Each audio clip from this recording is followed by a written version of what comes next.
Vet at 2010 back again with another in-depth Vanguard, and this time we're looking at the grade 1s.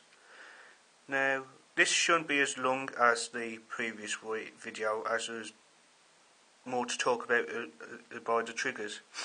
But to start with the grade 1s, as with the grade 0s, they're all boosters, which is by that little symbol there. And your vanilla monster has 8,000 power, so example here we've got embodiment of Bar and Tough Boy. Those are your basic 8k vanillas that you'll pretty much run 4 of in every deck type.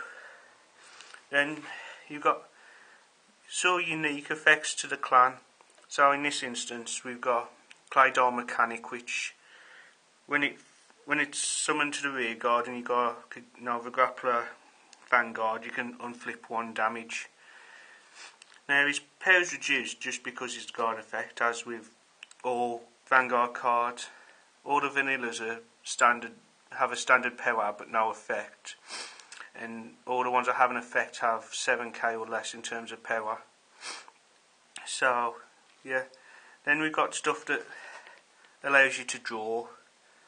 You got Flame of Hope Airmail, which is probably one of the better draw engines within the game at the moment, even though it's only set one. And you've got its sort of counterpart, which is Dragon Monk Gojo, which when you rest him, you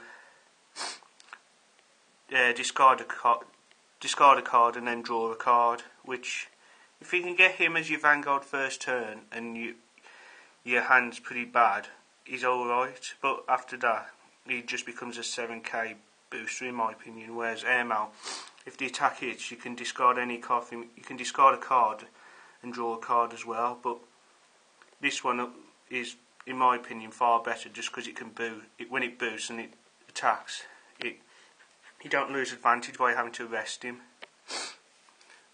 Finally, we have probably the main grade 1 that you'll ever need, which is the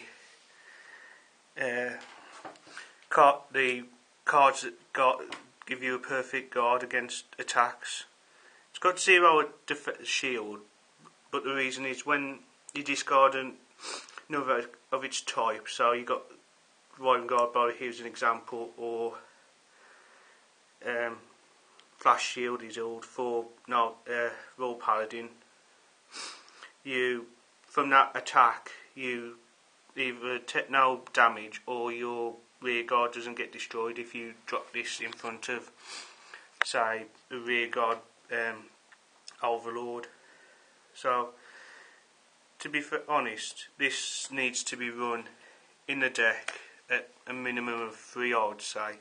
4 depending on what sort of triggers you're running. If you're running primarily draw triggers, this sort of card needs to be run at 4, just because the draw triggers have only got the 5k shield. But I mean, I hope that gives you a little insight to what sort of grade 1s are available at the moment. As I say, when the next sets come out, there's going to be far more range in what they can do. But for the meantime, this is pretty much the sort of card layout you'll get with all the clans. So with that, I'll see you next time.